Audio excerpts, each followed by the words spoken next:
Halo bunda-bunda semuanya, pada episode kali ini Bu Bidan akan menjelaskan tentang tanda tidak pasti dari kehamilan. Perkenalkan, saya dengan Bu Bidan, dan di channel ini Bu Bid akan menjelaskan banyak hal mengenai kehamilan, jalan-jalan, dan juga pendidikan. Sebelum memulai bahasan pada hari ini, Bu Bid ingin mengingatkan bunda-bunda jangan lupa untuk pencet tombol like, komen, dan juga jangan lupa untuk subscribe ya.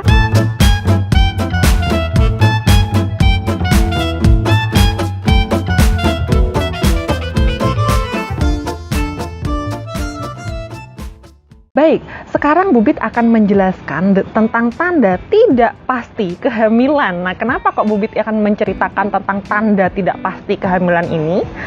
Karena pada bunda-bunda itu banyaknya sebelum dia tahu dia hamil, biasanya dia sudah mulai curiga.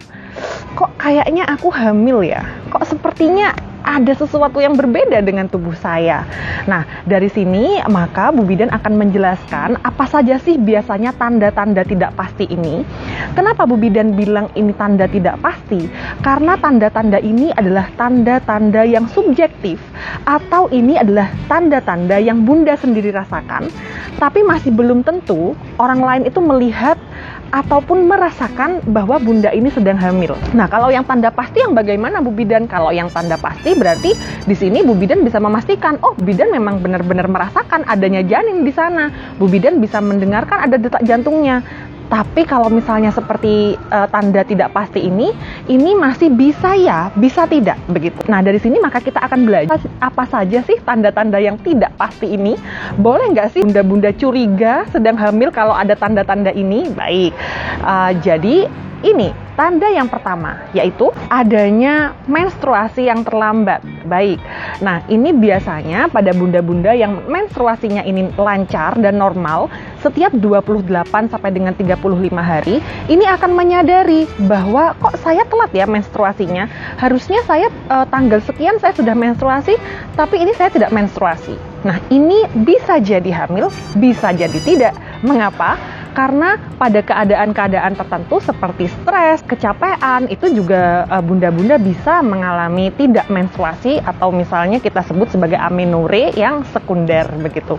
Tanda yang kedua yaitu adanya kram di perut. Nah, ini sering sekali, ini hal yang menarik karena rasanya itu seperti bunda-bunda akan menstruasi ya. Rasanya seperti 2-3 hari sebelum menstruasi, kram di perut bagian bawah, ataupun juga bisa saja pada saat berhubungan seksual itu seperti perutnya rasanya tidak enak. Nah, itu juga bisa menjadi tanda tidak pastinya.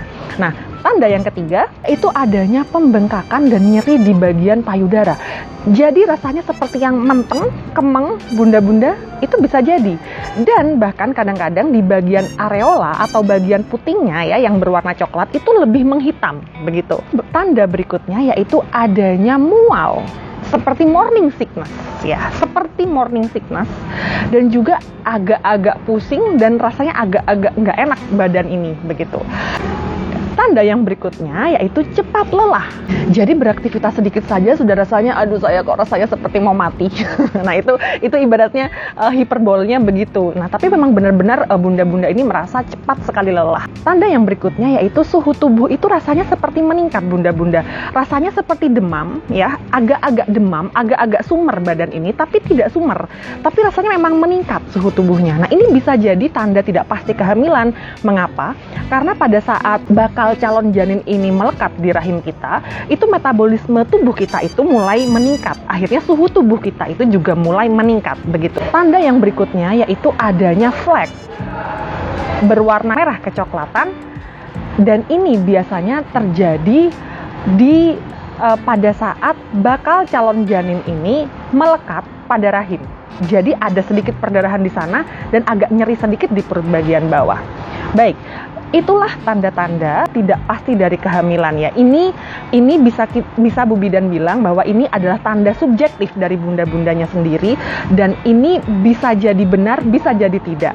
Sehingga Bu Bidan sangat-sangat menyarankan yang pertama bunda-bunda coba membeli test pack, begitu.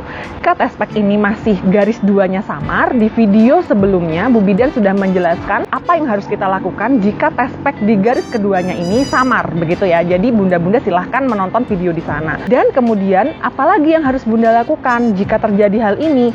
Maka Bunda-bunda silahkan untuk periksa ke bidan ya setelah itu, dan nanti Bu Bidan akan mengecek apakah Bunda-bunda benar-benar hamil ataukah tidak. Baik, jika Bunda-bunda ada pertanyaan, maka silahkan untuk komen di bawah ini, dan juga sehat selalu semuanya, dan juga jangan lupa untuk subscribe ya. Sampai jumpa.